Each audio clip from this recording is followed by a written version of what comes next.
Alright, ladies and gents, so I'm going to give an update on the 1968 Benelli that has been converted to a electric start diesel.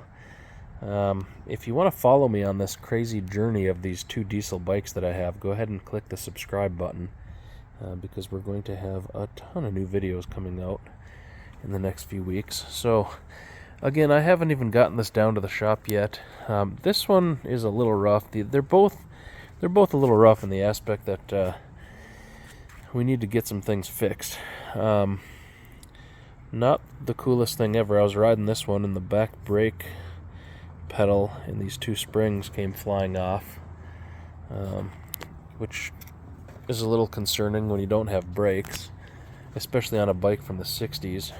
The front works pretty decent, but you can see the shaft coming out the back right down here. It actually snapped that shaft, so I'm gonna have to fab up a whole new assembly back here to try to figure this out. So he actually did have, actually I'm just noticing this now, it's got a, boy, that thing is really hard to move too. I'm wondering if it was just kind of froze up, that's why it wouldn't do it. So it looks like it has a switch here too for the brake switch, which is pretty cool. But this piece here I'm gonna have to completely redo because it is like maxed out on the little adjustment here. So either that or this is gonna need to be just adjusted, which I think we can do. And then we're gonna have to rig up some sort of spring in between here too. And then this shaft we gotta try to fix and to work on these brakes.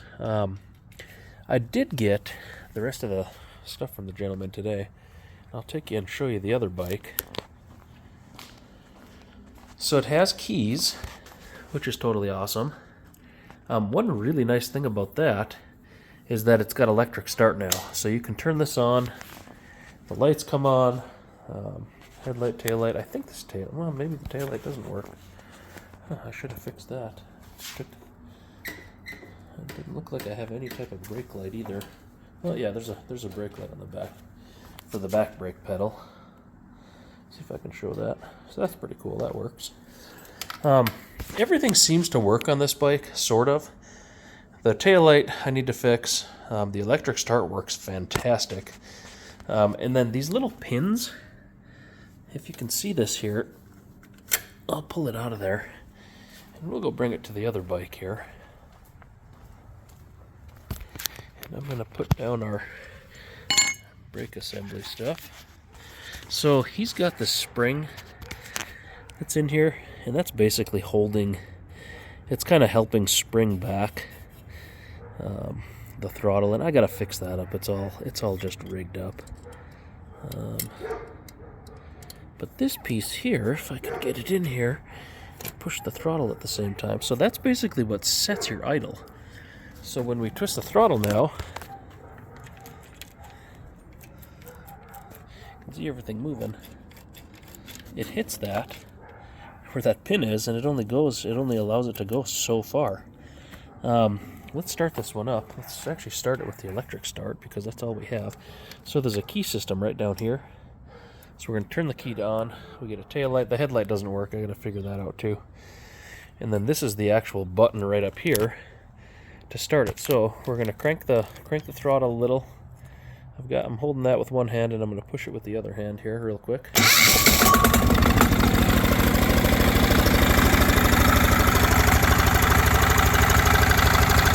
So it starts up and runs really well. That's the idle circuit there.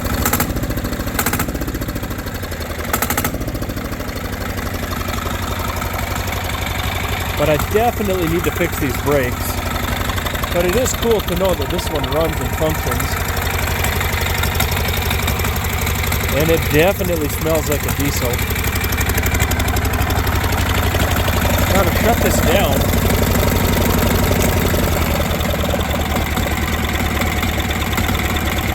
I might have to adjust it a little bit. Yeah, I think that spring is just not pulling it hard enough. So that spring's supposed to pull it up to right about there. So it cuts the fuel out. So that is not happening. Sorry for my finger in the camera there. But I'm going to try to keep this video a little bit shorter, guys. just a quick update on the bike. So we did get the keys. They are running. We are going to get these down to the shop, get them up on the lift, and do some serious tweaking and tuning and brake work and making sure things are torqued properly and set up and wheels balanced and all that good stuff so that we can actually ride them down the road. I'd like to fix the blinkers too. The blinkers work on one side on this one if you push it really hard. And I'm wondering if the contacts on our red inside here are just a little bit funky. He painted all this stuff, so maybe there's some paint in there too. Not 100% sure, but we're going to get it all fixed up hopefully. And we'll turn this off. But again, if you guys are interested in bikes like these, go ahead and subscribe to the videos, and we will keep them coming. Appreciate you watching, and ride safe.